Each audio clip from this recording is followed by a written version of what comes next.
Hello! Without a doubt, GTA 5 is one of the most influential games of the previous console generation, and we're pretty sure Rockstar is working on a new title. Let's look at the studio's policies and their previous releases and speculate what GTA 6 might look like, or perhaps a sequel to a previously known franchise. Here are the 6 scenarios for GTA 6 or other Rockstar games.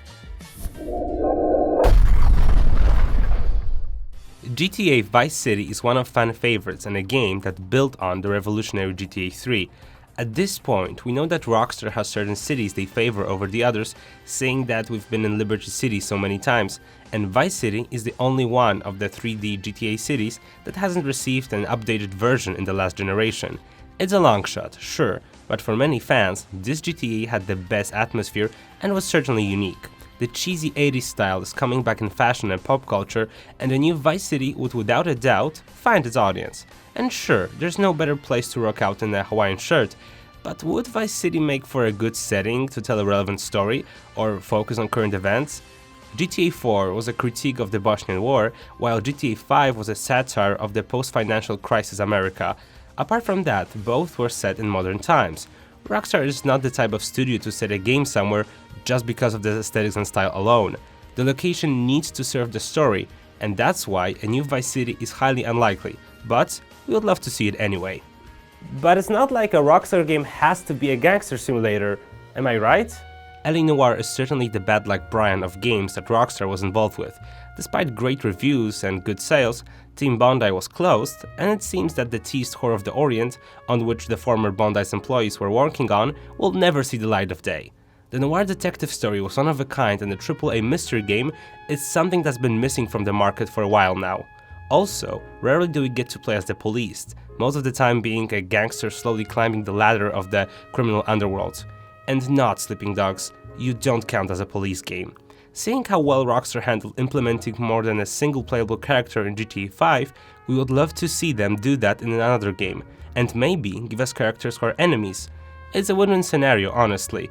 Those looking for a straightforward GTA experience can still steal cars, kill hookers, or do whatever it is an average teenager does in GTA, while those looking for something fresh and challenging could at a whim switch characters and try missions in which we bust criminals. I'd love to see something like the Scorsese's Departed, where we saw a conflict from 2 perspectives and a shocking finale where 2 protagonists clashed. Seeing that Rockstar is giving a lot of support to GTA Online, their next title doesn't have to be a AAA game. It could be DLC. Sure, we got Liberty City and Los Santos in their reimagined HD versions, but what about San Fierro and Las Venturas? GTA 4 got its own single-player DLC called Episodes from Liberty City, and at first it seemed like a no-brainer that such a DLC will come out for GTA 5 eventually. It's probably too late to expect that anymore, but fans have their fingers crossed anyway. Rockstar doesn't abandon its titles, and seeing how they support GTA Online, there's still hope. The modern reimagining of San Andreas and Los Santos were much to our liking, but in comparison to GTA San Andreas, 2 major cities were missing. Rockstar's take on the City of Sin, Las Venturas, and the lovely San Fierro, inspired by San Francisco, where rent is even higher than most of the city's stoners, were certainly missing. Expanding the landmass in GTA 5 and giving us a dozen of missions isn't too much to ask for, right? Well, that kind of DLC would certainly sell, but isn't that a move too obvious? I believe that Rockstar is too ambitious to cash in on one of the best games of 2013. Seeing that Rockstar likes to revisit certain places like the aforementioned Liberty City, we can be sure that they'll take us back to one of their cities somewhere in the future. And if that happens, there's this one place they haven't revisited in a long time. Hold on to your seats, we're going to London. Rockstar sets most of its games in cities inspired by real American places, but it wasn't always that way. Back when the studio was called DMA Design and we could only dream of a GTA set in 3D, we got 2 expansions to the original game, called GTA London. It's about time the series ventured to Europe, and England's capital seems like a perfect pick. Not only does the city offer many possibilities from a tourist's perspective, but it's also so diverse that a game would fit in perfectly. Most of all, however, the city is relevant to current issues, like immigration and religious tensions in Europe, and seeing how GTA 4 and GTA 5 wanted to make a point on certain issues, there's no better pick to tackle the topic. Rockstar has a lot of properties, and the next GTA isn't necessarily something we'll see in the near future, What about going back to school? What about Bully 2? Bully is one of the lesser-known titles from Rockstar's portfolio, but it surely was a unique and well-crafted game. In the era of modern sandbox games, we all focus on scale and spectacle, usually forgetting about substance. And next Bully wouldn't rival Far Cry or Just Cause in terms of scope, but would surely be enjoyable nevertheless, focusing more on humor and satire of the education system and the modern youth. A direct sequel wouldn't be necessary, as quite some time has passed since the release of the original. It would be best to venture to a new school and meet a new cast. If, however, Rockstar wanted to go back and see what's up with the rebellious Jimmy, we could go to college. That would certainly be something original to see, as many teen comedies make out the American college to be one of the best places in the world, with all of its awesome parties and wild adventures.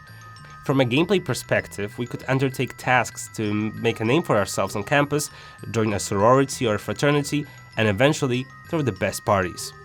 There's also one last option the fans have been speculating about and hoping for in their wildest dreams. It's a Red Dead sequel, of course. The original Red Dead Redemption has never made its way to the homes of the PC master race, so the thirst for a western sandbox is real among many gamers. What Rockstar proved with the title was that you could make an enjoyable and satisfying sandbox game without cars or modern cities. Despite having small towns and large wastelands, no other game even came close to mimicking what we assume was the feeling of living in the Wild West. Chases, robberies, the typical Rockstar sense of humor, and duels like from a Clint Eastwood film. Red Dead had it all. The game also included a multiplayer, and seeing how GTA Online is receiving huge support from Rockstar, a Red Dead Redemption sequel would also have that. And need I remind you of the splendid Undead Nightmare that put a spin on the well-known gameplay, giving us one of the most original zombie games in history? Sure, a new Red Dead wouldn't focus on that entirely, but some horror-themed missions could prove to be a great distraction from the main story. Rockstar, please, if not London, take us to the Wild West one more time. I'm putting all my money on Rockstar announcing a new game sometime later this year. Sure, it would be best to see GTA London or a new Red Dead Redemption, but you never know with them. Let us know in the comment sections below what you think, and as always, keep it here at GamePressure.com. Thanks for watching.